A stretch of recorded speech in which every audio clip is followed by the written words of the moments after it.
Hello friends, I am Nikhil sir and today I am going to teach you a new topic that is aerobic respiration. Anaerobic respiration and anaerobic respiration takes place in muscles and yeast cells. So आज का बहुत interesting topic है, आज बहुत मज़ा आने वाला है. देखिए, let's start with the topic. So start करने वाला है टॉपिक एरोबिक रेस्पिरेशन, उसके बाद anaerobic respiration and anaerobic respiration in yeast and muscles of human. So aerobic respiration मतलब क्या होता है? जो भी reaction with presence of oxygen होती है उसे कहते हैं एरोबिक रेस्पिरेशन. जो रिएक्शन में glucose is oxidise and oxygen के साथ ऑक्सीडाइज होने के बाद वो फॉर्म करता है, ऑक्सीजन के साथ कंबाइन के बाद वो फॉर्म करता है CO2, water and energy. So completely oxidise होने के बाद उसे मैक्सिमम एनर्जी हमें वो प्रोवाइड करता है, उसे कहते हैं aerobic respiration. Then what about anaerobic respiration? हम शॉर्ट में देखने वाले, उसके बाद हम डिटेल में जाएंगे. Anaerobic respiration without oxygen, anaerobic. Anaerobic मतलब नो या विदाउट, एरोबिक मतलब विदाउट ऑक्सीजन होने वाला रेस्पिरेशन. ये कहाँ पे होता है? ये ईस्ट में होता है, कुछ बैक्टीरिया में होता है, ईस्ट लाइक बैक्टीरिया, और ह्यूमन मसल्स में भी होता है. वो किस तरह से होता है आइए हम देखने वाले सब डिटेल में. सो सबसे पहले देखते हैं एरोबिक रेस्पिरेशन कैसे होता है. Let's see. देखिए, आप देख सकते हो कि यहाँ पे जो ग्लूकोज मॉलिक्यूल है वो स्टेप बाय स्टेप ऑक्सीजन के साथ क्या हो रहा है, ऑक्सीडाइज हो रहा है, and then it going to form a CO2 molecules. After the reaction it form a H2O and ATP. हमने लास्ट लेक्चर में देखा था ये टाइप का, ये होता है सेलो टाइप का रिएक्शन रेस्पिरेशन. सो इस रिएक्शन में क्या होता है, जो CO2 निकलता है वो उसी वे से एल्वियोलाई से निकल जाता है, बराबर, स्टेप बाय स्टेप. एल्वियोलाई से मतलब पल्मरी वेन से, कैपिलरी से कहाँ पे आता है वो?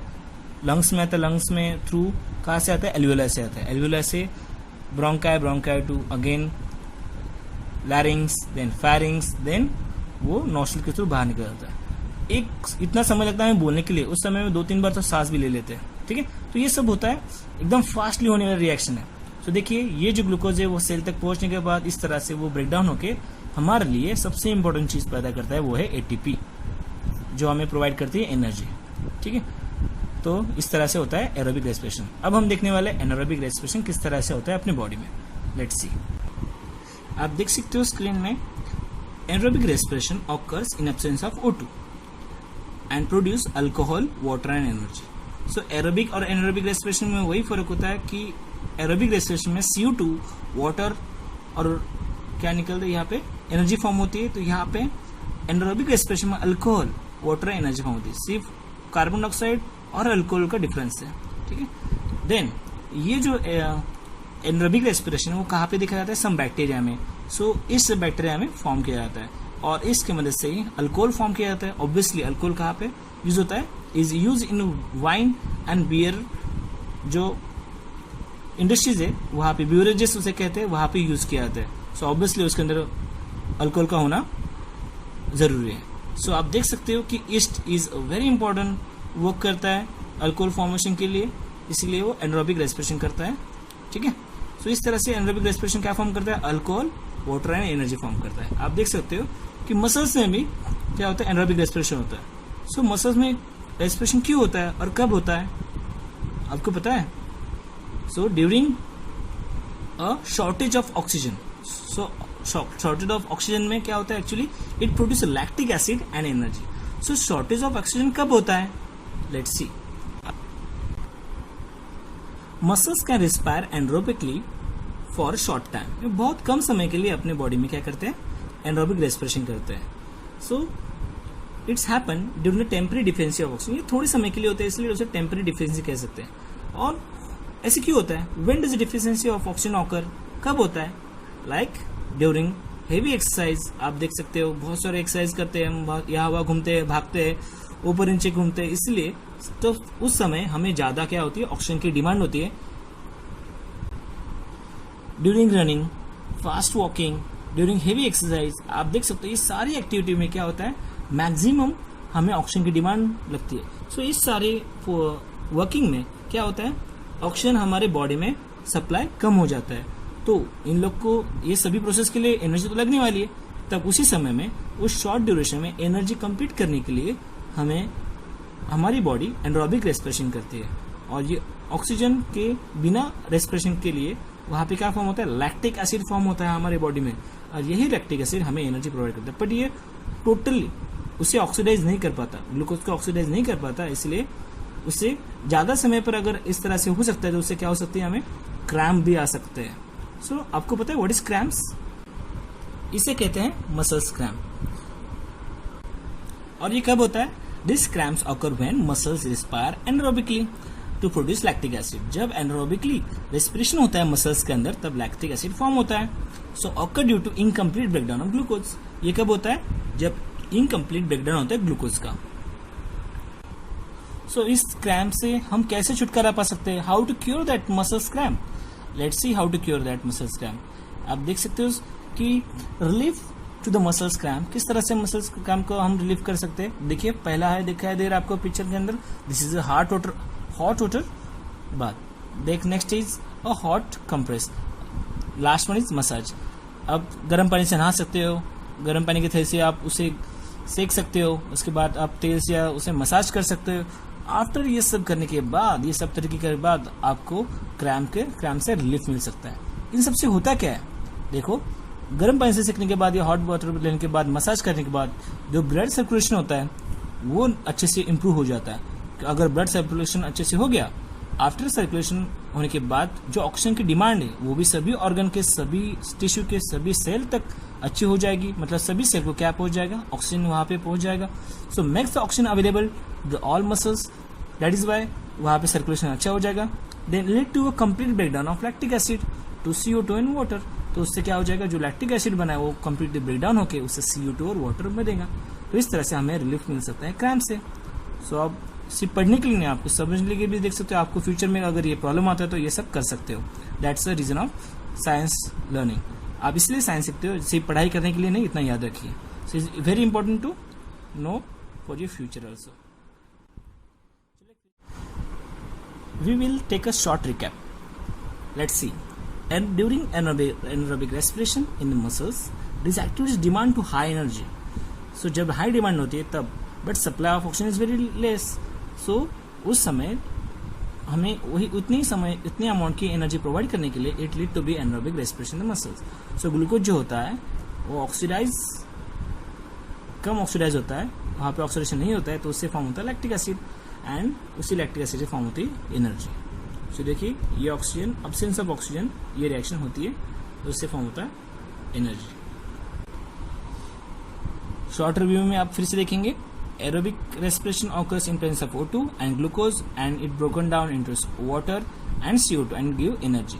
इन anaerobic respiration it occur in absence of oxygen and produce alcohol, water and energy. Then it observe in each cells so that it can be used of beer and wine making. Also, muscles can respire anaerobically during the O2.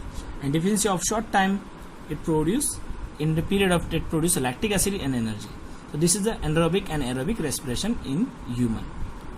I know आपको पता होगा कि ये बहुत important topic है exam के point of view से और आपके बेसिक क्लियर करने के लिए।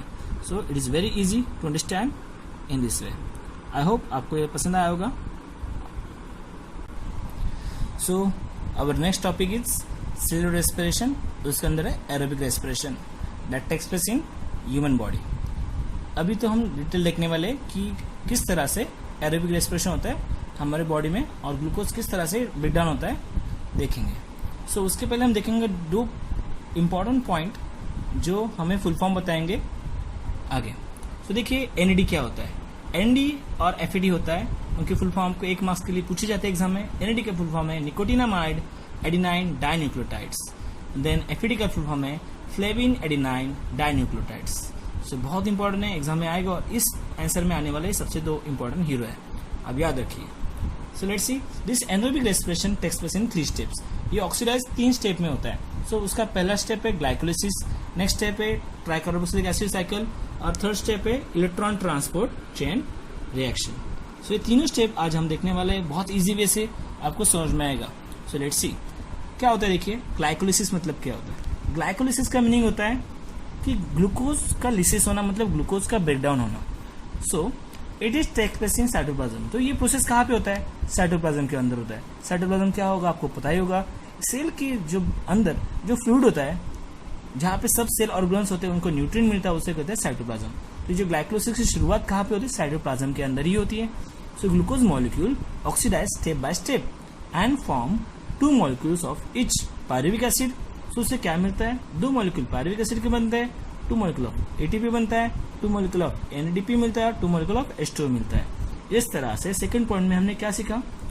पहले पॉइंट में सीखा तो साइटोप्लाज्म में ये प्रोसेस होता है। दूसरे पॉइंट में सीखा कि ग्लूकोज ऑक्सीडाइज होता है स्टेप बाय स्टेप और उससे हमें मिलता है 2 molecule of each pyruvic acid, then ATP, NADP and H2O। Third point is very important. जो पायरुविक एसिड हमें मिला है उस पायरुविक एसिड का कन्वर्जन होता है एसिटाइल कोएंजाइम ए में। एसिटाइल कोएंजाइम ए ये एक टाइप का एंजाइम है, आपको नाम से ही पता चलता है कोएंजाइम है। एक्चुअली ये पायरुविक एसिड कन्वर्ट होता है एसिटाइल कोएंजाइम ए में।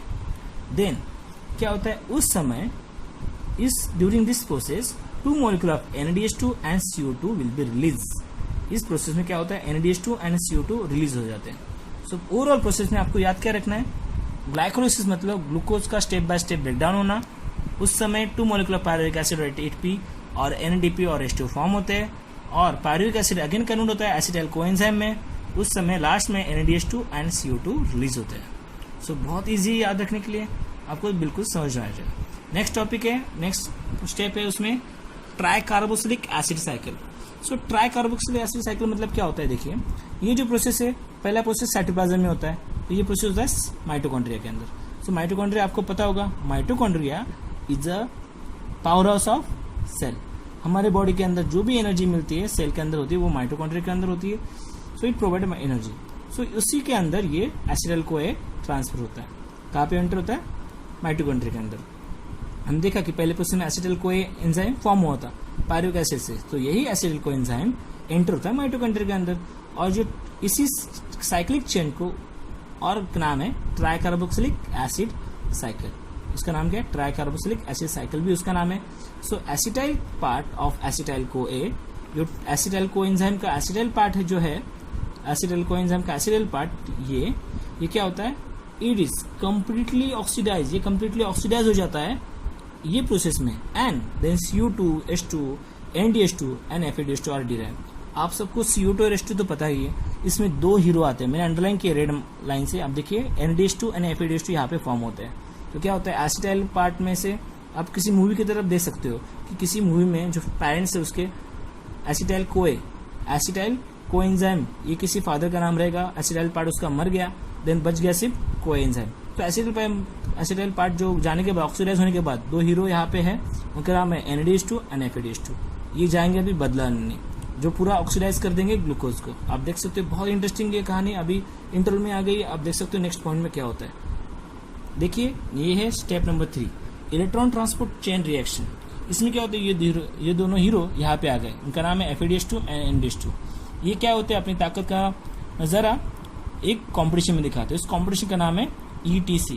ETC मतलब क्या? Electron transport chain reaction. मतलब FADH2 and NADH2 form during all above the reaction process that participate in the ETC reaction. ये दोनों कहाँ पे पार्टिसिपेट करते हैं? इन द ETC रिएक्शन में।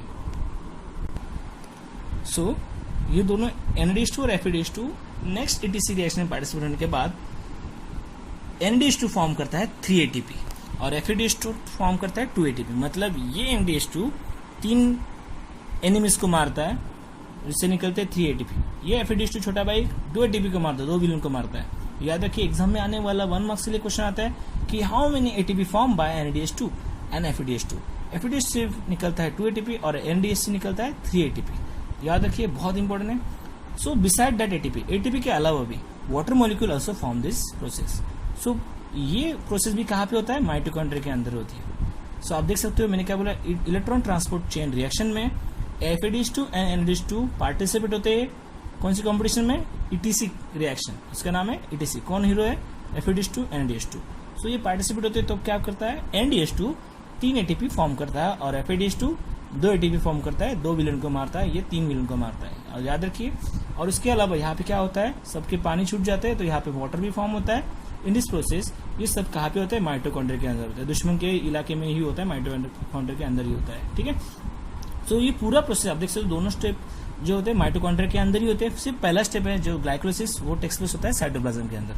सो इन दिस वे तीनों स्टेप होने के बाद हम लास्ट में लिख सकते हैं so the molecule of glucose is completely oxidise. इस तरह से ग्लूकोज क्या होता है, कम्प्लीटली ऑक्सीडाइज हो जाता है in the anaerobic respiration.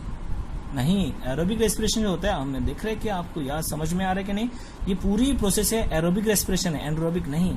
So molecule of glucose is completely oxidise in aerobic respiration and CO2 H2O and along with that energy will be form. इन सब के साथ क्या होता है, एनर्जी भी फॉर्म होती है, कुछ H2O और वाटर भी फॉर्म होता है। सो याद रखिए, फिर से एक बार देखते हैं।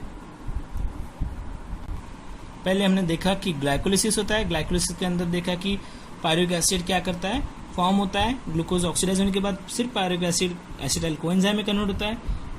देन ट्राइकार्बोक्सिलिक एसिड जहाँ पे वो माइटोकॉन्ड्रिया के अंदर एंटर करता है, वहाँ पे ये एसिटाइल कोए का पार्ट, एसिटाइल जो पार्ट है वो क्या होता है, ऑक्सीडाइज होने के बाद उसमें से 2 हीरो निकल के आते हैं, उनका नाम है NADH2 एंड FADH2।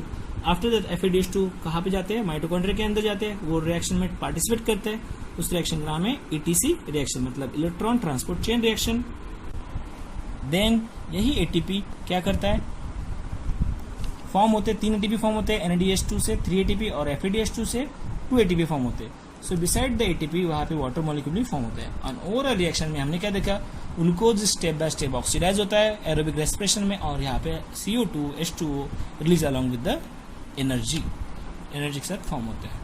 इस तरह से आपको ये 5 मार्क्स का क्वेश्चन भी आ सकता है या 2 मार्क्स के लिए भी क्वेश्चन पूछे जा सकते हैं। ये तीनों स्टेप ये बहुत इंपॉर्टेंट है, बहुत ईजी वे से हमें आपको समझाया। अगर डाउट लगे तो फिर से आप कमेंट में लिख सकते हो, कुछ डाउट आप पूछ सकते हो, ठीक है। आप नीचे देख सकते हो कि that is a diagram of ATP। ये बहुत इंपॉर्टेंट डायग्राम है। इस डायग्राम को, ये स्ट्रक्चर मैंने पिंक में बनाया, उसे एडेनिन कहते हैं।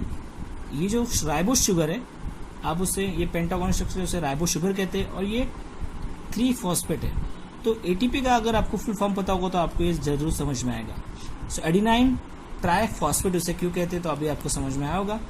एडिनाइन ट्राइफॉस्फेट मतलब एडिनिन, ये क्या, एडिनाइन एडिनोसिन ट्राइफॉस्फेट मतलब एडिनोसिन जब बनता है, जो एडिनाइन और राइबोज एक साथ होते हैं, और ये ट्राइफॉस्फेट मतलब 3 फॉस्फेट एक साथ आ जाते हैं, तब ये बनता है ATP, एडिनोसिन ट्राइफॉस्फेट बन जाता है।